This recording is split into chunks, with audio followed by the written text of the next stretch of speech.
Rõuge spordisaalis saab jälle näha Eesti meistrivõistluste teise liiga saali jalgpalli.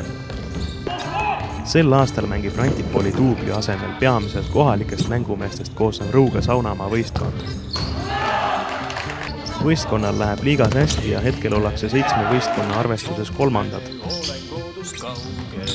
Esimene mäng Jotka Kalju vastu Rõuges jäi ära, kuna vastased andsid loobumisvõidu. Teine kohtumine Rummu Dünamo duubli vastu leidis siiski aset. Rõuge alistas vastased skooriga 17-5. Aasta viimane kodumäng tuleb sel pühapäeval 21.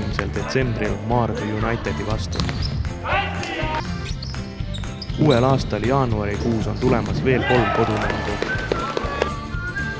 Rõuge võistkond ootab kodumängudele hulganisti poolehoidjaid. Video lõpetuseks näitame ülejäänud tipphetki mängust Rummu Dünamo duubli vastu.